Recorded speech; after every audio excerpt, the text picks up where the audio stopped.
Welcome to another Telltale Books video.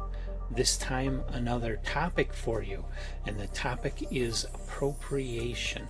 Now, what does appropriation mean, Greg? It means when you go out and grab something and use it. Yeah. Anything For- that as your prior own. exists. Anything that exists prior to whatever you're using it for is appropriation. And it brings up many issues and brings up a sticky situation of just where to put the line. That's the real crux of this whole issue. It's not that you can't be inspired by something, but how much of that you use, where you draw that line before you get into what you do originally.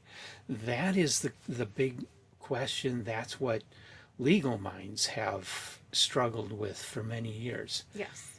A really good example of good appropriation is something I recently read, The Gunslinger by Stephen King. Yes, that's a really good book.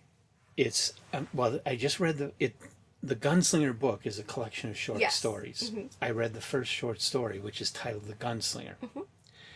And in looking up a little bit of background for the story, I found out that he was inspired by a poem by Robert Browning about Childe Roland and the Dark Tower. Nice. And that's where The Man in Black comes from also, is that poem. But the character of Childe Roland is the Song of Roland. It's the nephew of Charlemagne, who was tasked with keeping the rear guard as the French army goes back into France over the mountains. And as he and his troops are there, they get attacked and fight hard, and he ultimately dies on that mountain. That's where Roland originally comes from. And all of this, through the Song of Roland, through Childe Roland and the Dark Tower by Robert Browning, is what Stephen King drew upon for his idea for The Gunslinger. But he did not write about French troops in the mountains. He did not just simply rewrite Browning's poem. He wrote a Western and set it in a small town. So he's appropriating from Song of Roland. He's appropriating from Robert Browning. There's a mention of Roland in King Lear. And he's appropriating American Westerns, but he didn't write an American Western because there's a player piano playing Hey Jude. So you're going, where the hell is this place? Yeah, where are you? What time is this place in? Yeah. So he created an original story. It's very original. He was inspired by those works, but those works, he did not just copy them and rewrite it and maybe add some character names or something. Yeah. He came up with something completely different. Now you have that, and then you have the case of Andy Warhol. So And controversial. Understand, this is controversial because they actually rewrote copyright law to protect the big galleries that were making millions of dollars selling Andy Warhol soup cans. Yep. They specifically did that. Yes. Not because Andy Warhol wasn't violating copyright, but because people were making so much money, they had to preserve that Capitalism cash flow, dictated ethics at this point. which it Are we always surprised? does. Yeah. No. But he really did copy verbatim Campbell's soup can labels into his prints. Yeah. It was a violation of Campbell's copyrights and trademarks. Campbell tried to sue.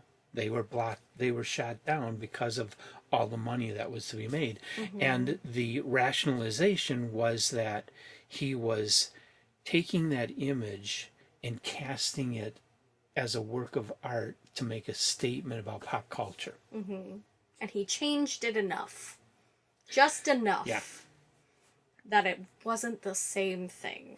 And then, of course, created postmodernism, where everybody just appropriates everything into art. Yes. Well, and that's based off of the philosophical postmodernism, is where it's basically that there can be no absolutes, which in and of itself is an absolute statement. So it already negates itself in my mind. Somebody explained it to me in a way that actually makes sense, if it isn't that way, but whatever. It's basically rooted in that philosophical concept that almost everything is permitted and it is dictated by society what is or isn't moral or right. And it's basically anything you can get away with. So it's an interesting and toxic philosophy, in my opinion, but Yeah. that's assuming that people don't have a sense of morality and responsibility towards each other through whatever social contract. But yeah, he basically made a movement with that same philosophy where you could appropriate things because it's about what you could get away with. Yeah. And he did it. But appropriation isn't always bad. No. H.P. Lovecraft appropriated The Fall of the House of Usher to write The Color Out of Space. Yep. But The Color Out of Space is a significantly different story from The Fall of the House of Usher. Absolutely. So he was more inspired than copying. And then there's What Moves the Dead, which we recently, by the time this video goes up, our review will be up already. That one draws upon Fall of the House of Usher, but it uses the same characters, uses the same house, uses the same city. It's the Fall of the House of Usher, but then there's original elements added into it. Yes. So this is appropriation, where she makes changes, but you still have the Fall of the House of Usher. It's still being basically copied. Yeah. Fall of the House of Usher is public domain, so there's no legal issue here. Yeah. Yeah. Anybody can do with it whatever they want. But the ethical issue, did she go too far towards maintaining the original story in doing it, or should she have introduced more originality to make it her own, the way Lovecraft did with Color Out of Space? Where does that line fall? Yeah. Andy Warhol made a Brillo box. It looks like a Brillo box, like you would have seen in the stores back in the 50s and 60s. But he made it out of wood, and he painted the Everything printing on on it. instead of cardboard that's printed with ink. And that's how he got away with it. A That lot of was people use considered that. okay. Oh, I can use this image from here as long as I draw it and retrace it, because it's not exactly the same image, even though it is exactly Just because it's same. watercolor instead of oil paint, that makes it okay. Yeah, or you took a photograph and drew it instead of with tracing paper. Like, that's still someone else's work, and that's not necessarily appropriation either. But a lot of people think legally you can do that, and that's actually not the case. It's a sticky situation. The collages of Max Ernst, where he cut up magazines and collaged them together. And he made these really compelling, surreal images, but they were literally just magazine pages that were cut and collaged to make his new image. But the original images were still there. It was exactly what was printed in the magazine, cut from the magazine and pasted into his artwork. Yes.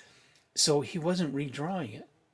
He was just cutting and pasting, which is at a much, much more sophisticated computationally level what AI is doing when it generates images. It's cutting and pasting, guys. It's not making original images. No. It's cutting and pasting pixels, and it's doing it in a much, much more advanced, harder to trace method than what Max Ernst used, but it still is basically the same thing, cutting up magazines and putting it together. And that's why it gets so sticky, because sometimes too, like, you run into the question, then is collage a legitimate form of art? And it will present those questions. And we don't have good answers for that. You know? It's really based off of what culture is willing to accept at the end of the day for that.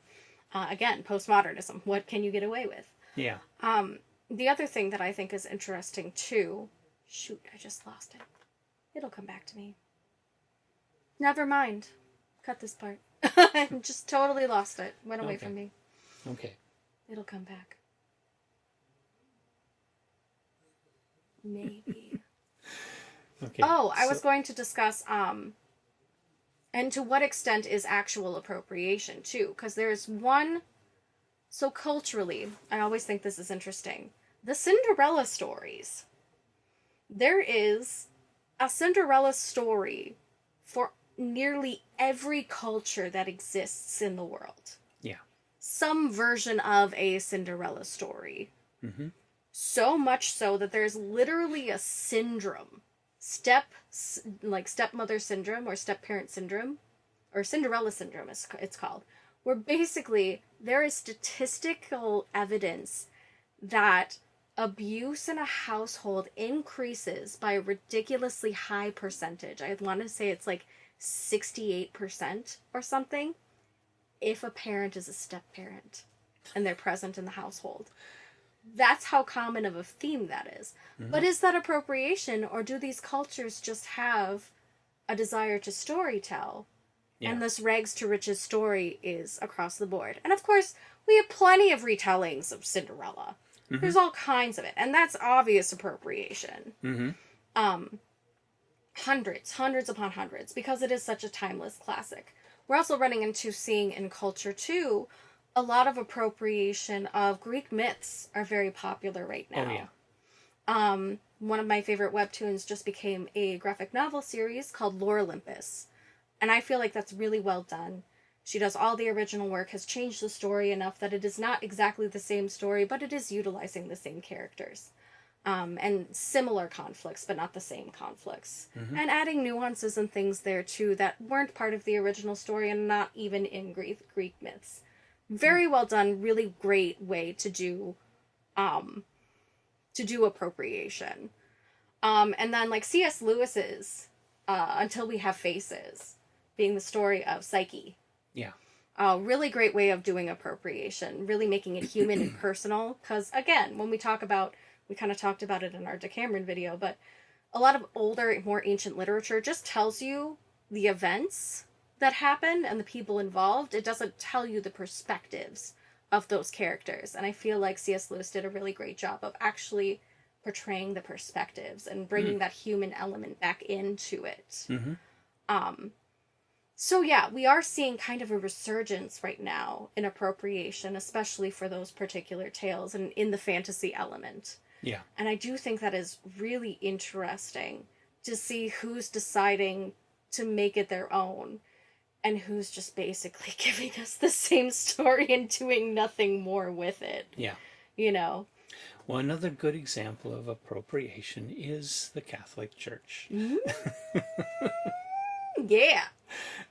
Get him, Greg. The most famous example that anybody who takes art history classes is going to know is a mosaic in a very early Christian church over in Europe somewhere, where Christ is pictured as Apollo. Yep. The first images of Christ that still exist show Christ looking exactly like Apollo was pictured in Greek and Roman art, mosaics, sculpture, pottery, whatever. Yeah. They appropriated from the Greek and Romans, and they did this on purpose because they were trying to convert people who believed in the Greek and Roman gods. Absolutely. And trying to convert them to Christianity. So they purposely cast Christ in the role of Apollo in their artwork to make people be able to get into their religion easier. They understood it better because, and of course the Catholic Church has appropriated Easter and Christmas. Yeah, I was just going to say, and all the pagan traditions involved in those as well. A Christmas tree is a pagan tradition trying to basically keep Yule from coming into your house and killing you with the rest of winter. Using the evergreen as kind of a protection symbol, and basically an eternity symbol of life that can thrive even in death. And so many others. And I was also reading recently about I think it was Dionysus, Yeah. who was also Bacchus, Mm-hmm. god of wine and stuff. But part of that myth has him being executed and resurrected. There's a lot of cultures that have virgin births and resurrections. Mm-hmm. A lot of religions have those. Mm-hmm. Appropriation from each other or from where? But I mean, this was specifically where he was Yeah. convicted of something, executed, And and rose again. resurrected, and he rose from the dead again. Mm-hmm. And it's like, whoa. Yeah. Why Everybody has a sound god familiar? that can die. Yeah. Everybody has a god that can die. So yeah, the church, the Christian church borrowed very heavily from pretty much every other religion around it. Mm-hmm. Trying to make Christianity relevant to the audience that it was talking to. Mm-hmm. Which just shows you the versatility they were willing to integrate, but at the same time, the damage done by colonialism and the spread of Christianity through colonialism too in later times. Yeah. So, we still have that question in front of us, in front of everybody. The whole world has that question in front of us. Where do you draw the line on it? Definitely, some of what we do, appropriating, is legitimate. It's legitimate inspiration. And, the whole Dark Tower series by Stephen King wouldn't exist if he hadn't read a Robert Browning poem. Keys to the Kingdom appropriates The Pied Piper of Hamelin, and that's by Garth Nix, one of my favorite authors. I love that series. We wouldn't have some really great works if it weren't for inspiration and appropriation. So it's okay to be inspired by a favorite artist. It's okay to look at a Frank Frazetta painting and go, that is so cool, I want to do something similar, and come up with your own composition, your own characters, but do it in a style that kind of looks like Frank Frazetta. There's nothing wrong with that. Yeah. And it's fine to also appropriate yourself, like Philip K. Dick does all over the place. Where he's like, I'm going to take the same concept and write 6 other stories with several different twists. It's the same philosophy, it's the same concept, but looking at it from different angles. Yeah. And that's totally fine too. Yeah. Yeah, so a certain, and sometimes it's okay to copy something, like the name Roland, take it and reuse it in order to maintain that literature connection to the past. And then when people go and they check out those other works of literature, that makes your work that much richer because you get all these contexts in it. Authors have always been doing that. They've always been referencing, especially Shakespeare. Shakespeare appropriated everything. Oh gosh, everywhere, all over the place. The more I research that, the more I everywhere. find, this great play by Shakespeare, it was originally written about 80 years earlier by this guy that everybody's forgotten. Yeah. What? Who? And Shakespeare would have known this and would have known this play. Yeah. And he basically just took it and totally ripped it off. And we think he's... Which is then appropriated into the musical Something Rotten, which is a fantastic musical that makes fun of and parodies that entire situation. So a certain amount of it is okay. A certain amount of inspiration, a certain amount of taking pieces from other works and reusing them in your own way is perfectly fine. It becomes bad when you appropriate to the point where you've really just completely copied. You copied the entire story. Add some originality, A really good example is The Terminator, the first movie. Yeah. And the director actually put in the credits at the end of the movie special thanks to Harlan Ellison. And Harlan Ellison knew nothing of this until he sees this movie and sees it up there. And that's my story, The Soldier. He sued them for that too. Sued them. He got and royalties. Got a really big settlement. Yes, because they blatantly ripped off his story. It was an entire ripoff. Yeah. But they were allowed to go ahead and keep making more Terminator movies, so they made billions anyway, so they didn't care. Yeah. And then they decided to get wise up and actually get more original about it instead of just ripping off a story. Right. But they had to learn their lesson first. But that was a case where they totally ripped him off and didn't care. Yeah. And they had lots of money, So they didn't care, but he sued their asses off, and he was happy and Yeah. had a lot of money, Mm-hmm. which was right and just, but he shouldn't have had to sue them. They should have gone to him and bought rights. Probably would have cost them a lot less money. To Yeah, just go absolutely. say, Harlan, we'll pay you Or do you want to be involved in the pay script you $1 writing? million for rights to that story, to this movie that we're going to make, $800 million off of. Yeah. Okay. Sure. You know? He probably would have been very civil about it. I'm sure he would have been very happy. He probably would have offered to consult with them, Yeah. but they didn't bother. No. And so they got sued. That's not how you do it, guys. The way to do it is to respect the original author and respect what is theirs, respect their property, respect their rights, and acknowledge it. And if you can't buy rights from the author, then change it enough that it's not ripping off the author. It becomes an original work. But you can say, I was inspired by Isaac Asimov's Foundation. I was inspired by The Lensman by E. Smith. I was inspired by Robert Heinlein. Or, I was inspired by Stephen King. Or I was inspired by some poet that nobody even knows his name of that lived in the 11th century in France. The Anonymous. Mr. Anonymous in the tents. Actually, there is thought to be a name connected to the Song of Roland, Oh, interesting. but they aren't positive. There's just this name at the end of one of the manuscripts, and they're not positive that that's really the poet's name, but it reads like it is. Yeah, and they also talk about that kind of similar thing with Homer. Was Homer actually a person? Yeah. Or was it a female? There's a lot of debate about Or if maybe it was actually a lot women. of people. It was, a collection of people, an organization of Did they sorts, have a to club. blind themselves to be part of the club? Yeah, who knows? You You never don't know. So, as long as you're respectful about it, Yeah. and don't go too far. And if you are going too far, go to the original artist and buy rights. Yeah. And I also say too, don't just be respectful of the artists who you're appropriating from. Have self-respect too.